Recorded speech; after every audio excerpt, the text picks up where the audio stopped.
Assalamualaikum warahmatullahi wabarakatuh. Saya Rizkina Arya Putri dari S1 Prodi Akuntansi, Fakultas Ekonomi dan Bisnis, Universitas Syahkuala.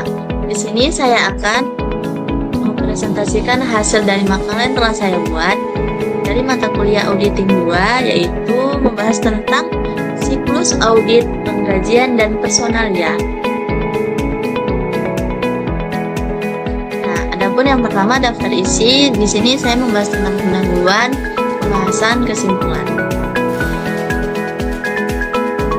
Dalam pendahuluan itu latar belakang salah satu aktivitas perusahaan yang memerlukan sistem pengendalian intern yang memadai adalah siklus penggajian dan personalia.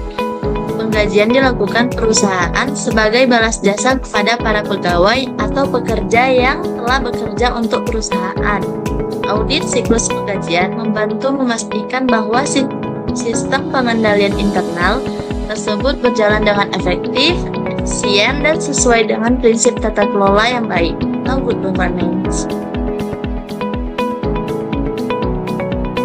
Audit terhadap siklus ini sangat penting karena menyangkut pengeluaran terbesar dalam organisasi dan berpotensi menimbulkan kecurangan atau fraud apabila tidak dilakukan pengawasan yang memadai.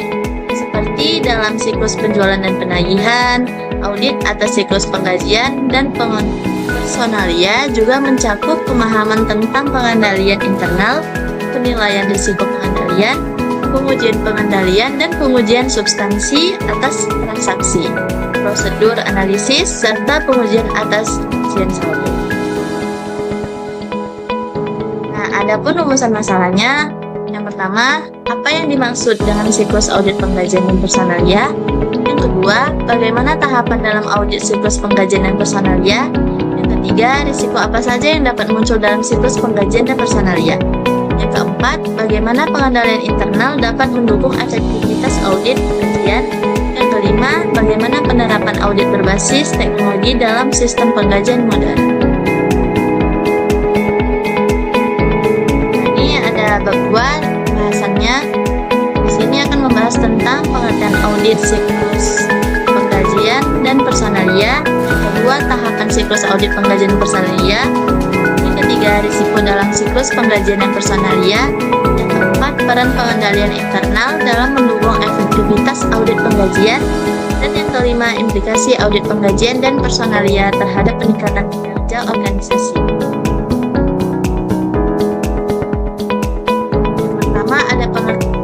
Audit siklus penggajian personalia. Menurut Boynton, tahun 2018, siklus penggajian dan personalia mencakup aktivitas yang berhubungan dengan perekrutan karyawan, pencatatan waktu kerja, perhitungan upah, dan pembayaran gaji kepada karyawan.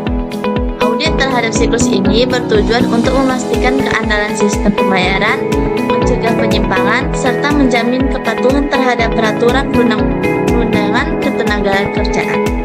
Jadi, siklus penggajian personalia mencakup aktivitas terkait pekerjaan dan pembayaran pada pegawai atau karyawan. Yang kedua, tahapan siklus audit penggajian dan personalia. Siklus audit ini dapat dibagi menjadi beberapa tahap sistematis sebagai berikut. Yang pertama, perencanaan audit. Tujuan utama tahap ini adalah untuk merancang strategi audit yang sesuai dengan kompleksitas sistem penggajian yang diperiksa. Yang kedua, evaluasi dan pengujian pengendalian internal. Auditor menilai sejauh mana sistem pengendalian internal mampu mencegah dan mendeteksi kesalahan atau kecurangan dalam proses penggajian. Kerangka COSO, Committee of Sponsoring Organization, digunakan untuk menilai 5 komponen utama. Pertama, lingkungan pengendalian. Yang kedua, penilaian risiko.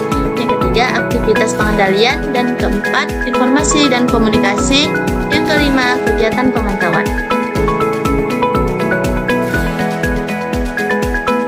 Yang ketiga, pengujian substansi dan analitis. Teknik analitis juga diterapkan untuk menilai kewajaran angka-angka penggajian menggunakan perbandingan rasio gaji terhadap pendapatan atau produktivitas. Yang keempat, pelaporan dan tindak lanjut. Hasil audit biasanya disampaikan dalam bentuk audit report yang berisi opini atau efektivitas sistem penggajian dan rekomendasi perbaikan. Menurut Boynton and Johnson, tahun 2018, pelaporan yang baik harus memuat elemen transparansi, objektivitas, dan dapat dipertanggungjawabkan. Nah, adapun risiko dalam siklus penggajian dan personalia. Yang pertama, risiko pegawai fiktif. Yang kedua, risiko manipulasi jam kerja dan lembur. Yang ketiga, risiko ketidaksesuaian tarif gaji. Yang keempat, risiko kesalahan perhitungan potongan pajak. Yang kelima, risiko sistem informasi. Dan yang keenam, risiko ketidakpatuhan terhadap regulasi. Yang keempat, ada peran pengendalian internal dalam mendukung efektivitas audit penggajian. Menurut Hall tahun 2021, efektivitas audit penggajian sangat bergantung pada sejauh mana pengendalian internal telah diterapkan dalam organisasi. Jika pengendalian internal lemah, auditor akan membutuhkan lebih banyak prosedur pengujian substansi untuk memastikan keakuratan data penggajian. Sebaliknya, jika pengendalian internal kuat dan dapat diandalkan, auditor dapat mengurangi lingkup pengujian dan lebih fokus pada analisis risiko yang signifikan.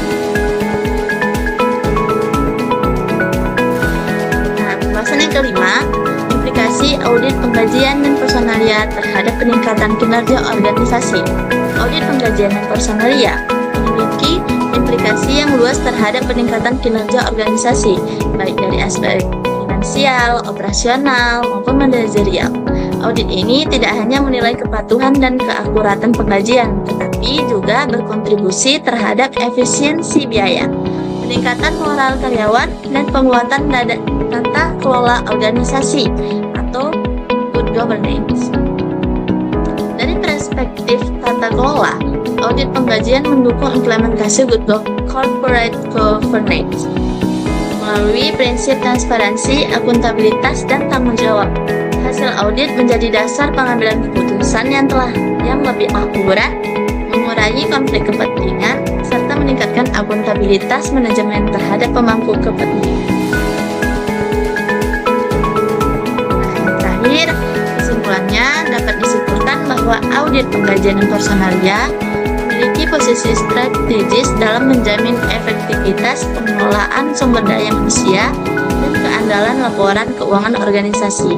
Audit ini bukan hanya berfungsi untuk mendeteksi kesalahan atau kecurangan, tetapi juga untuk memastikan bahwa seluruh proses penggajian dilaksanakan secara transparan, akuntabel, dan sesuai peraturan perundang-undangan. Sekian dari saya. Wassalamualaikum warahmatullahi wabarakatuh.